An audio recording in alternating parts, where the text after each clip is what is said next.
Malappuram ചേളാരിയിൽ 11-കാരിക്ക് amoebic മസ്തിഷ്ക ജ്വരം സ്ഥിരീകരിച്ചു എന്ന വാർത്ത ഇപ്പോൾ പുറത്തുവരുന്നുണ്ട്. കുട്ടിയെ കോഴിക്കോട് മെഡിക്കൽ കോളേജ് ആശുപത്രിയിലേക്ക് മാറ്റിയിട്ടുണ്ട്. ഗോകുൽ കെ വേണുഗോപാൽ വിവരങ്ങളുമായി കോഴിക്കോട്ട് നിന്ന് ചേരുകയാണ്. ഗോകുൽ, ഒരു കേസ് കൂടി സ്ഥിരീകരിക്കുന്നു. വിവരങ്ങൾ എന്താണ് ഗോകുൽ?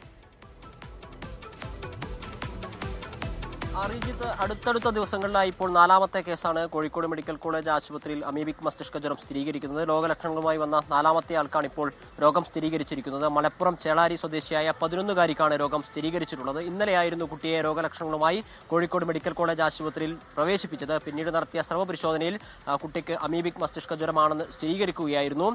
എവിടെ നിന്നാണ് കുട്ടിക്ക് രോഗം ഉണ്ടായത് എന്നതിനെ സംബന്ധിച്ച വിവരങ്ങളും ഒന്നും ലഭ്യമായിട്ടില്ല. ആരോഗ്യ പ്രവർത്തകർ അതുമായി ബന്ധപ്പെട്ട വിവരശേഖരണം നടത്തി വരുന്നതേയുള്ളൂ. അടുത്ത നിമിഷങ്ങളിൽ തന്നെ നമുക്ക് ആ വിവരങ്ങൾ ലഭ്യമാകും എന്നാണ് മനസ്സിലാവുന്നത്. ഇതോടൊപ്പം തന്നെ മറ്റു 2 പേരും കോഴിക്കോട് മെഡിക്കൽ കോളേജ് ആശുപത്രിയിൽ രോഗലക്ഷണവുമായി ചികിത്സയിലുണ്ട്. ഓമശ്ശേരി പഞ്ചായത്തിലെ 3 മാസം പ്രായമായ കുട്ടിയും 31 വയസ്സുകാരനുമായ യുവാവുമാണ് ചികിത്സയിലുള്ളത്.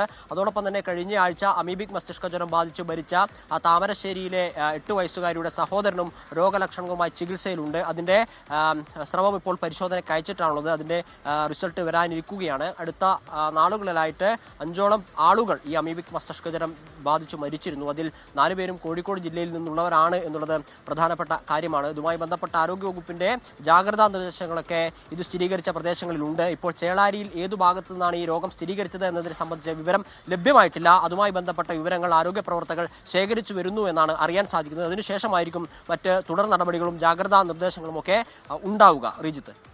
ശരി, ഗോകുൽ കെ വേണുഗോപാൽ വിശദാംശങ്ങൾ പങ്കുവയ്ക്കുകയായിരുന്നു.